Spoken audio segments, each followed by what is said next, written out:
है वहाँ। सब मुझे उस घर में रहने से डर लगता है। आपके पति का कहना है कि उस दिन कमरे के अंदर कोई छुपा हुआ था। आप वही देख रहे हैं जो मेरे पति आपको दिखाना चाहते हैं।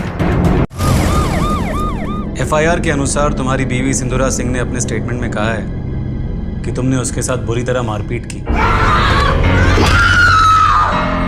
यकीन क्यों नहीं करते कि औरत मुझे फंसा रही है? तुम्हारे कहने का मतलब है कि तुम्हारी बीवी झूठ बोल रही है? 100% झूठ बोल रही है।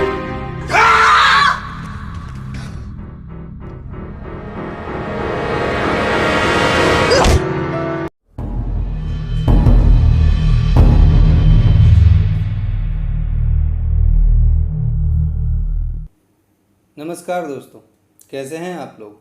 तो इसी उम्मीद में कि आप सब सुरक्षित हैं, चलिए शुरू करते हैं आज की फिल्म की कहानी, जो बहुत ही इंटरेस्टिंग और सस्पेंस से भरपूर है, जो कि इसी साल जुलाई में सेमारो पर रिलीज़ हुई है। नाम शायद आप लोग जान ही गए होंगे, माय क्लाइंट्स वाइफ। इसकी IMDb रेटिंग है 6.1 और इसके राइटर और डायरेक्टर हैं प्रभाकर मीना भास्करपन। काफ़ी बड़ा नाम है ना।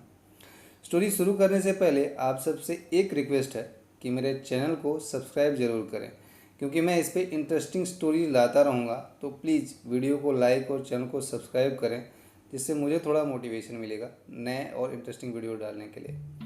तो फिल्म शुरू होती है, रोड पर एक एम्बुलेंस तेज़ी से हॉस्पिटल की तरफ जा रही है, और जैसे ही एम्बुलेंस हॉस्पिटल में पहुँचती है, सीन चेंज होता है और हमें बुर्के में एक औरत दिखाई देती है, जो एक बैग में कुछ कपड़े, जेवर और पैसे रखती है।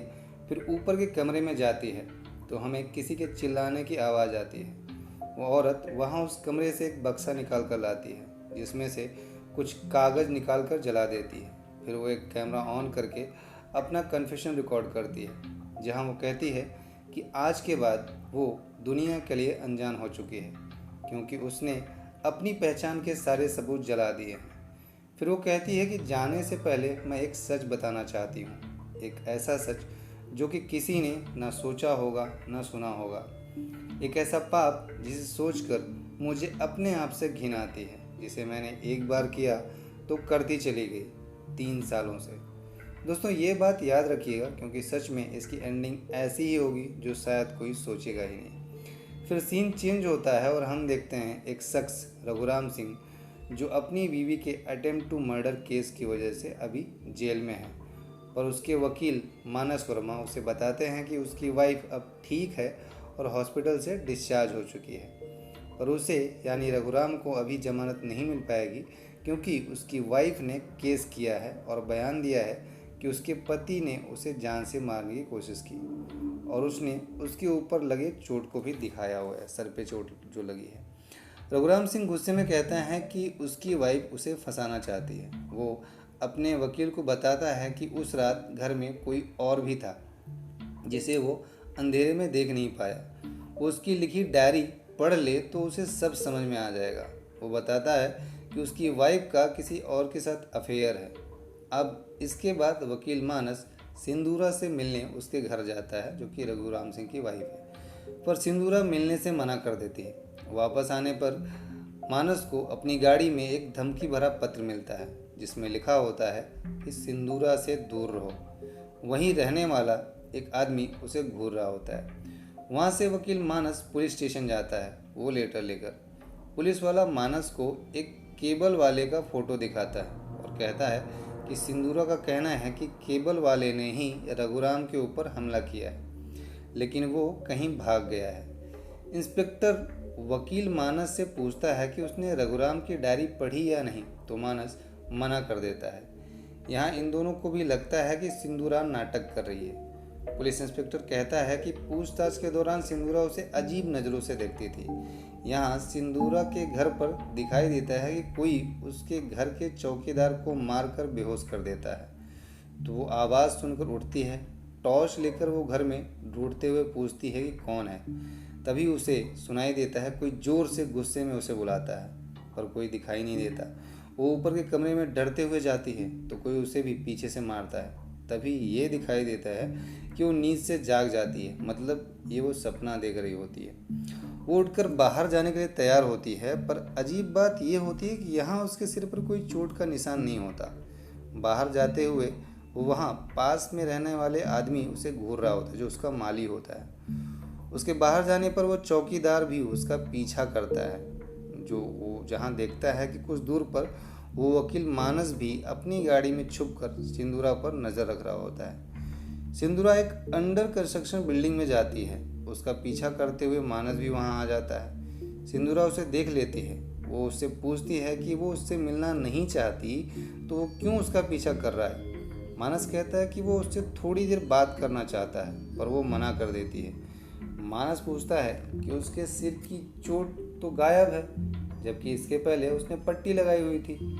सिंदूरा कहती है कि वो ज़्यादा बात नहीं करना चाहती। मानस से कहती है कि कोई है जो मानस को अपने हिसाब से गुमराह कर रहा है, वो अपने हिसाब से सब कुछ कर रहा है। मानस पूछता है कि कौन है वो, तो वो कहती है कि वकील का चोला उतार कर देखिए, सब समझ आ जाएगा। उसके पति के पास सभी सवालों के जवाब हैं, तो वो उन्हीं से जाकर बात करे और उसका पीछा ना करे। मानस को एक फ़ोन आता है।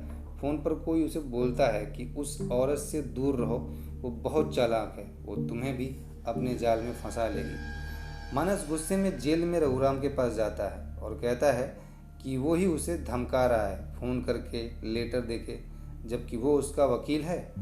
दरअसल दोस्तों, फ़ोन करने वाले की आवाज़ रघुराम सिंह की तरह थी। रघुराम कहता है कि मानस भी उसकी वाइफ की तरह कहानियाँ बनाने लगा है। वो कहता है कि भला उससे जेल में फ़ोन कहाँ से आएगा कॉल करने के लिए। ये सब उसकी वाइफ का किया धरा है, क्योंकि अगर उसकी ज़मानत हो गई तो उसकी वाइफ के ऊपर लगाम लग जाएगी। वो बताता है कि उसकी वाइफ को एक अजीब शौक़ है। मानस पूछता है, मुझे सब बताओ। रघुराम कहता है कि अगर तुमने मेरी डायरी पढ़ ली है तो तुम समझ सकते हो कि मेरी वाइफ को मर्दों को वश में करने का शौक़ है। तुम कुछ अलग हो, इसीलिए तुम्हें इमोशनली अपनी तरफ खींच रही है, जिसके बाद वो तुम्हारा इस्तेमाल भी मेरे खिलाफ करेगी। वो कहता है कि सच बहुत घिनौना है। मानस पूछता है कि सच क्या है, तो रघुराम भी कहता है कि सच जानने के लिए तुम्हें मेरी नज़र से देखना होगा। इस कहानी को मेरी वाइफ लिख रही है और हमें अपने इशारे पर नचा रही है। तुम एक बार मेरे घर जाओ तो शायद जान पाओ कि वहाँ क्या चल रहा है। मेरी वाइफ एक निम्फोनियक है और तुम उसकी अगले शिकार। अगले सीन में हम देखते हैं कि वो चौकीदार गेट कीपर रात में चुपके से सिंदूरा के घर में जाता है, जिसे जाते हुए ये आदमी जो वहीं बगल में रहता है माली, वो भी देख रहा होता है। वो चौकीदार गेट कीपर सिंदूरा के बेडरूम में जाता है, जहाँ शायद सिंदूरा उसी का वेट कर रही होती है। उसके बाद दोनों एक साथ टाइम स्पेंड करते हैं। अब ये देखने के बाद तो यही लगता है कि रघुराम सही बोल रहा है।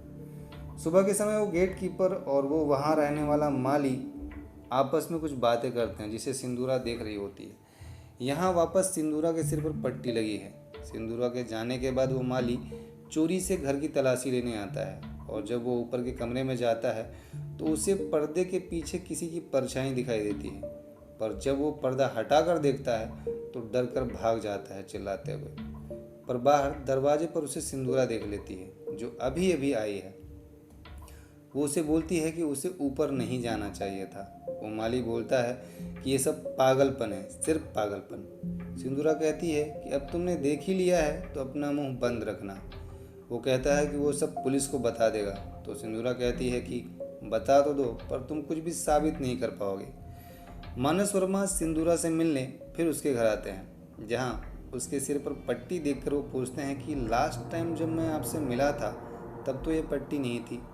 जिस पर सिंदूरा कहती है कि उन्हें अपनी याददाश्त बढ़ाने के लिए बादाम खाना चाहिए। पर जब मानस कहता है कि उसे अच्छी तरह याद है कि कोई चोट या पट्टी नहीं थी, तो सिंदूरा पट्टी हटाकर चोट का घाव दिखाती है। मानस कहता है कि घटना वाले दिन क्या हुआ था वो उसे सब कुछ बताए, तो वो कहती है कि वो पुलिस को अपना बयान पहले ही दे चुकी है। मानस कहता है कि आपके पति का कहना है कि उस दिन कमरे में कोई छुपा हुआ था। सिंदूरा कहती है कि उसका पति एक मनगढ़ंत कहानी सुना रहा है, आपको यकीन करना है तो कर लीजिए। मानस कहता है कि भले ही मैं उनका वकील हूँ, पर खुद मुझे भी उनकी बातों पर यकीन नहीं होता, पर आप भी तो सच नहीं बता रही हो।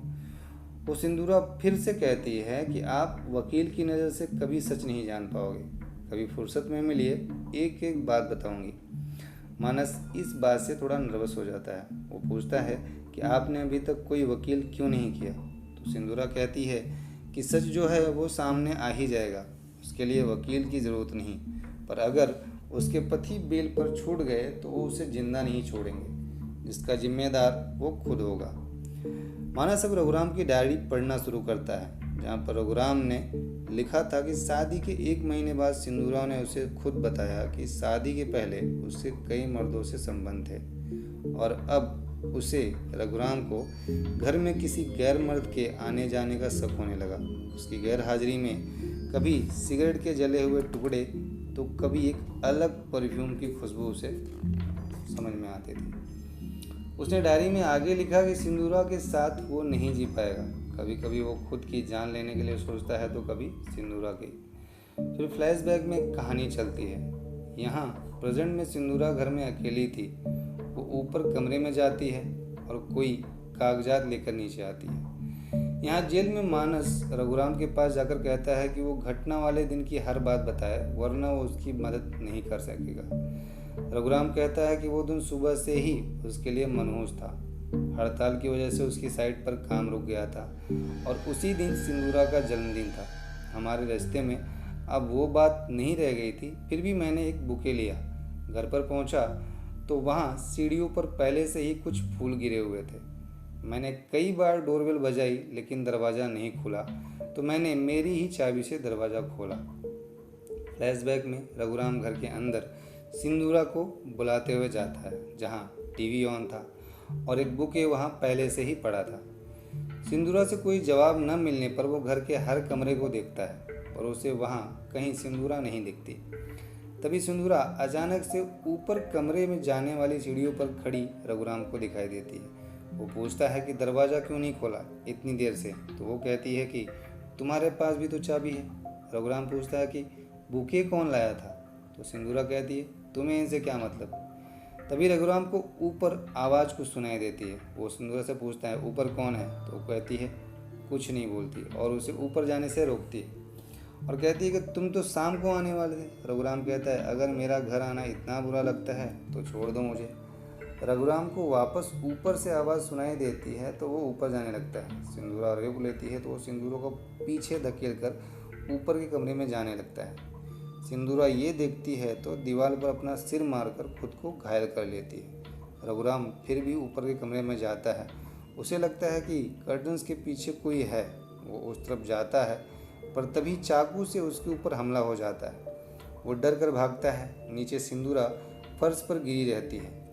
वो कहता है कि तू अपने पति को मारना चाहती है, फिर घर के बाहर से बंद करके चला जाता है। उधर सिंदूरा वापस ऊपर जाती है तो एक शख्स जिसके हाथ में एक चाकू था, जिसने रघुराम पर हमला किया था, वो और सिंदूरा खुशी खुशी गले मिलते हैं। यहाँ सीन प्रेजेंट में आता है जहाँ रघुराम ये घटना सुना रहा होता है। वो कहता है कि सिंदूरा को उसने सिर्फ हल्का धक्का दिया था। उसने खुद ही अपना सर दीवार पर मारकर खुद को घायल किया और मुझ पर अटेम्प्ट टू मर्डर का केस कर दिया। वो बहुत कुछ छुपा रही है और अब उसकी नज़र तुम्हारे ऊपर है मानस वर्मा। यहाँ सिंदूरा घर पर एक स्कूल ड्रेस में तैयार हो रही है। तभी इंस्पेक्टर उसके घर आता है और दोनों नाइट स्पेंड करते हैं। सुबह मानस वर्मा गाड़ी में जा रहा होता है। उसके पास रघुराम का बेल ऑर्डर रहता है और वो शुरू से लेकर अभी तक हुई सारी घटनाओं बयानों के बारे में सोच रहा होता है। वो सिंदूरा से फिर से मिलता है और रघुराम के बेल के बारे में बता देता है। वो कहती है आखिर में आपने वही किया जो मेरे पति चाहते हैं। मेरी ज़िंदगी कहानी वही लिख रहे हैं। मानस कहता है मैं सिर्फ सच जानना चाहता हूँ। तो सिंदूरा उस दिन की घटना को अपने शब्दों में बताना शुरू करती है। वो कहती है कि उस दिन मेरी तबीयत खराब थी। केबल वाला पैसे लेने आया था। वो बुके भी वही लाया था। मुझे चक्कर आ गया तो मदद करने के बहाने वो घर के अंदर आ गया। वो मेरे साथ ज़बरदस्ती करने लगा तो मैं ऊपर कमरे में भाग गई। वो वहाँ भी आ गया। मैं वहाँ से बच के भागी, तभी रघु आ गया। मैंने उसे सब सच बताया पर उसने मुझे दीवार पर धक्का दे दिया, जिससे मेरे सर पर चोट लगी। रघु चाकू लेकर ऊपर गया पर वो खुद उसके हाथ में चोट लग गई और केबल वाला भाग गया। रघु नीचे आया तो फिर से मुझे मारने लगा। वो कहती है आपने बेल दिलाकर अच्छा नहीं किया। मेरे पति अभी तक घर नहीं आए हैं, पर जब आएंगे तो मुझे जिंदा नहीं छोड़ेंगे। क्या आप आएंगे मुझे बचाने? अब सिंदूरा रात को माली के घर जाती है और काफ़ी देर बाद जब घर लौटती है तो दरवाज़ा खुला रहता है। वो डरते हुए घर के अंदर आती है तो अंदर कोई उसे मार रहा होता है। उसके चिल्लाने की आवाज़ आती है पर वो कौन था ये नहीं दिखाई देता। सिंदूरा की आवाज़ आती है, वो रोते हुए ये कहती है, अपने दिमाग का इलाज कराओ। सुबह सिंदूरा शीशे में अपने जख्मों देख रही होती है तो गेट कीपर चुपके से ये देख रहा होता है। वो देखता है कि घर में 2 औरतें हैं। सिंदूरा भी उसे देख लेती है। गेट कीपर डर के भाग जाता है जॉब छोड़ के। यहाँ इंस्पेक्टर ने केबल वाले को पकड़ लिया होता है। केबल वाला कहता है कि उस दिन मैं वहाँ था लेकिन आपको जो बताया गया है वो गलत है। मैं जब भी वहाँ केबल का रेंट लेने जाता था सिंदूरा मैडम मुझे गलत तरीके से देखती थी। हमारी कंपनी हर कस्टमर को उसके बर्थडे पर बुके देती है। उस दिन मैं इसीलिए बुके लेकर गया था पर उन्होंने सोचा कि बुके मैं लाया हूँ। उसके लिए वो मेरे करीब आ रही थी। मैं बहुत घबरा गया था। तभी डोरबेल बजी तो उन्होंने ज़बरदस्ती मुझे चाकू दिया और मुझे ऊपर के कमरे में भेज दिया। उन्होंने कहा कि रघु मुझे मार देगा। जब उनका पति ऊपर आया तो मैंने खुद को बचाने के लिए उन पर वार किया और अपनी जान बचाकर भाग गया। इंस्पेक्टर को लगता है कि उसने और सिंदूरा ने मिलकर सब कुछ किया है और अब अलग स्टोरी बना रहे हैं। यहाँ सिंदूरा के फ़ोन पर जावेद शेख नाम के शख्स का मैसेज आता है जिसमें लिखा होता है कि अब वक्त आ गया है। मानस उस गेट कीपर के पास जाता है। वो बहुत डरा हुआ होता है। वो कहता है कि मैंने वो नौकरी छोड़ दी है, मुझे इन सब में मत डालिए, एक न एक दिन सच तो सामने आ ही जाएगा। तभी मानस के फ़ोन पर सिंदूरा का कॉल आता है जहां वो बचाओ बचाओ चिल्ला रही होती है। मानस जल्दी से उसके घर जाता है जहां सिंदूरा उससे कहती है कि घबराइए नहीं, मैं बिल्कुल ठीक हूँ। मैं बस देखना चाहती थी कि मुझे मुसीबत में देखकर आप आएंगे या नहीं। मानस कहता है कि मुझे पता था कि ये सब आप नाटक कर रही हैं क्योंकि आपके पति की अभी बेल नहीं हुई है, वो अभी भी जेल में है। मैंने सिर्फ सच जानने के लिए आपसे झूठ बोला था। अब सिंदूरा यहाँ अपनी कहानी बताती है या यूँ कहें अपना पक्ष रखती है। सिंदूरा कहती है कि मुझे शादी के बाद पता चला कि मेरे पति को कुछ अलग ही शौक़ है। कुछ साल पहले वो घर पर एक पुतला लेकर आए। मुझे कहने लगे कि तुमने अब वो बात नहीं रही, इस पुतले को देखो कितनी आकर्षक है, काश इसमें जान आ जाए। तुम इसकी तरह क्यों नहीं बन जाती? आज से मैं तुम्हारा विश्वामित्र हूँ और तुम मेनका हो, मुझे रिझाओ। इस पुतले की तरह कपड़े पहना करो। इस तरह उनकी रोज़ कुछ नई फरमाइशें होने लगी। वो मुझे रोज़ एक नए रूप में देखना चाहते थे, मेरे रूप को छोड़कर, और इसी तरह ये डिमांड बहुत ज़्यादा ही हो गई। सिंदूरा ये सब बता रही थी तभी उसका पड़ोसी दरवाजे पर चुपके से आता है। आवाज़ सुनकर मानस उठकर देखता है पर तब तक वो चला गया रहता है। मानस वापस मुड़ ही रहा होता है कि अचानक सिंदूरा उसे क्लोरोफॉर्म से बेहोश कर देती है और उसी बेहोशी में वो उसके साथ रात में संबंध बनाती है। कुछ टाइम बाद मानस उठता है तो सिंदूरा को सीढ़ियों से ऊपर जाते हुए देखता है तो वो उसके पीछे पीछे जाता है। वो स्टोर रूम में पहुंच जाता है जहां सिंदूरा वापस उसे बेहोश कर देती है, उसके सर पर डंडे से मारकर। जब उसे होश आता है तो वो स्टोर रूम में बना रहता है। उधर सिंदूरा नमाज पढ़ रही थी। नमाज पढ़ने के बाद वो स्टोर रूम में जाती हैं जहां मानस को डॉक्टर जावेद शेख कह के बुलाती है और यहाँ इस फिल्म का सस्पेंस साफ होता है। मानस ना होकर डॉक्टर जावेद शेख रहता है और सिंदूरा का नाम आफरीन शेख है जो जावेद शेख की वाइफ है। जावेद को एक बीमारी है, role play personality disorder. Actually वो एक डॉक्टर है और उसके हॉस्पिटल में सिंदूरा नाम की एक पेशेंट आई थी जिसे उसके पति ने केबल वाले के साथ अफेयर के शक में मारने की कोशिश की थी। अब जावेद इस कहानी को खुद अपनी लाइफ में जीना चाहता था। वो अपनी वाइफ आफरीन को मजबूर करता था इस रोल के लिए, मतलब सिंदूरा के रोल के लिए।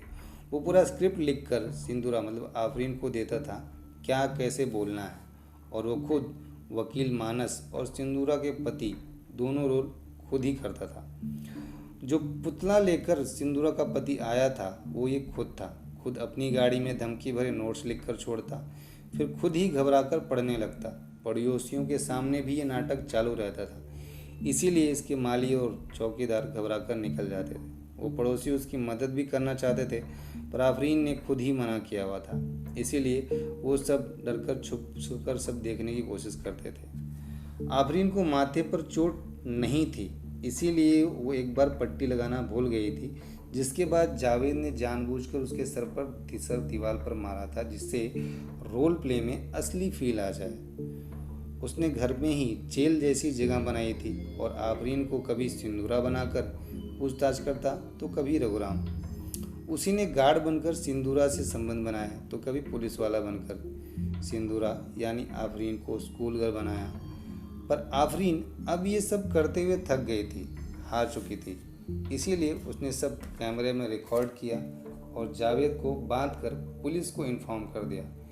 इंस्पेक्टर भी घर में सारे एविडेंस देखकर, आफरीन का वीडियो देखकर सब समझ गई और पड़ोसियों के बयान से सारा मामला समझ में आ जाता है। और ये बात उसने मीडिया के सामने भी रखी। पर इसके बाद आफरीन का फिर कभी पता नहीं चला। शायद से उसने एक नई शुरुआत की होगी अपनी लाइफ की। पर डॉक्टर जावेद शेख के खिलाफ भी कोई लिखित शिकायत नहीं थी, इसीलिए उनके खिलाफ भी कोई आपराधिक मामला नहीं दर्ज हो पाया। तो दोस्तों, आज के वीडियो में बस इतना ही। ये वीडियो आपको कैसा लगा कमेंट कर ज़रूर बताइएगा और प्लीज़ चैनल को हमारे ज़रूर सब्सक्राइब कीजिएगा। मैं जल्दी ही अगले कुछ इंटरेस्टिंग स्टोरीज़ के साथ अगले वीडियो में मिलता हूँ। धन्यवाद दोस्तों।